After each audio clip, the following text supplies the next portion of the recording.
2 number की मैं आज क्वेश्चन बता रही हूँ जो इम्पोर्टेंट है और बोर्ड परीक्षा में आएगी। पहला क्वेश्चन है कि हड़प्पा सभ्यता को सिंधु घाटी सभ्यता क्यों कहते हैं। तो हड़प्पा सभ्यता की जो खुदाई पर अवशेष मिले वो हमें किस नदी के किनारे मिले। तो हम इसकी डेफिनेशन क्या लिख लेंगे कि हड़प्पा सभ्यता के अवशेष हमें सिंधु नदी के किनारे प्राप्त हुए, इसलिए इसको कौन सी सभ्यता बोलते हैं, सिंधु घाटी सभ्यता बोलते हैं। फिर दूसरा क्वेश्चन आएगा कि हड़प्पा सभ्यता के 4 या 5 प्रमुख नगरों के नाम लिखो। देखो ये हमारी इतने में क्या हो जाएगी, हड़प्पा सभ्यता। इसमें जो जो स्थल मिले हैं हमारे भारत में एक मिला है यहाँ पर लोथल, यहाँ राजस्थान के पास धौलावीरा, और यहाँ पर ये कालीबंगा, ठीक है, और ये हड़प्पा और मोहनजोदड़ो पाकिस्तान में। तो ये 5 स्थल हो गए।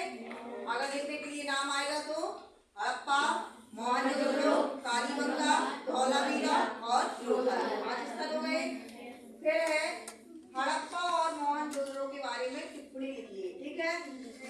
तो कैसे लिखोगे कि हड़प्पा सभ्यता की खुदाई 1921 में दयाराम साहनी ने कराई। कब कराई, 1921 किसने कराई, दयाराम साहनी ने, ठीक है।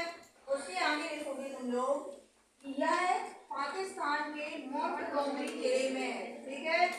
और इसमें जो नगर नियोजन सभ्यता है मानी जाती है ना, हड़प्पा सभ्यता, कौन सी सभ्यता, नगर नियोजन। क्यों मानी जाती है, क्योंकि इसमें हमें सड़कें और नालियां बाकायदा क्या मिली, सिस्टमैटिक मिली, और ग्रिड पद्धति भी इसकी एक विशेषता है क्योंकि सड़कें और नालियां आपस में समकोण में काटती हैं, ठीक है। तो ये ग्रिड पद्धति हो गई। तो इसका बताओगे कि हड़प्पा सभ्यता में हमें सड़कें मिली और सड़कों के किनारे मकान और सड़कों के किनारे नालियां बनी हुई समकोण पद्धति में मिली, ये इसकी विशेषता हो गई। दूसरा एक और बता दूंगी हड़प्पा के लिए कि हड़प्पा में हमें 11 मीटर चौड़ी एक सड़क भी प्राप्त हुई। हो सकता है कि ये क्या हो, राजमार्ग हो, ठीक है, राजमार्ग के रूप में, क्योंकि हड़प्पा स्थल जो है वो हमारा राजमार्ग में ही पड़ता था, जैसे जम्मू, अफगानिस्तान और ये कुछ जो पड़ोसी देश थे ये उनसे उनका क्या चलता था, व्यापार चलता था। तो हड़प्पा सभ्यता के बारे में केवल इतना लिखना है कि हड़प्पा सभ्यता की खुदाई दयाराम साहनी ने 1921 में कराई और यह है मोंटगोमरी जिले में, ठीक है। मोहनजोदड़ो के लिए किसकी खुदाई, 1922 में कराई और यह लड़काना जिले में, ठीक है। फिर आते हैं फायांस। फायांस किसे कहते हैं, ये तो क्वेश्चन आता ही आता है, ठीक है। तो जैसे हम आज मकान बनाते हैं तो किसका यूज करते हैं,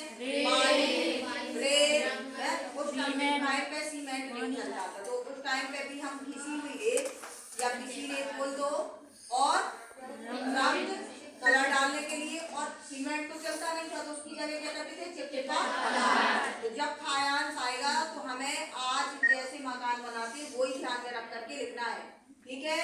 फायांस के लिए पिसी हुई रेत, रंग और चिपचिपे हुए पदार्थ को पका करके बनाए हुए पदार्थ को क्या बोलते थे, फायांस बोलते थे।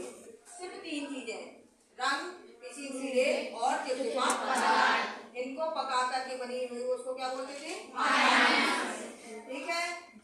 तो फायांस क्लियर हो गया। आएगा ये ग्रिड पद्धति क्लियर हो गई। ग्रिड पद्धति क्या है, यह नगर नियोजन की एक महत्वपूर्ण विशेषता है। इसमें सड़कें और नालियां आपस में समकोण में काटती हैं, इस पद्धति को क्या बोलते हैं, ग्रिड पद्धति बोलते हैं, ठीक है। तो ये 5 क्वेश्चन तुम लोगों के तैयार हो गए। अगर भरने के लिए आता है लोथल तो ये देखना है तुम लोगों को, ये 2 निशान उंगली वजह से, ठीक है। ये है हमारा गुजरात, तो लोथल कहाँ भरोगे, गुजरात। ये थोड़ा सा उठा हुआ अंगूठे जैसा निशान है, ये क्या है हमारा, धौलावीरा, ये राजस्थान के पास यहाँ पे आ जाएगा धौलावीरा। और हड़प्पा और मोहनजोदड़ो भारत के पड़ोसी देश पाकिस्तान में भरोगे, ठीक है। बन जाएंगे बातें। कालीबंगा भी कहाँ भरोगे, राजस्थान में। तो आज के लिए इतना पर्याप्त है, इसके आगे कल याद कराऊंगी, ठीक है।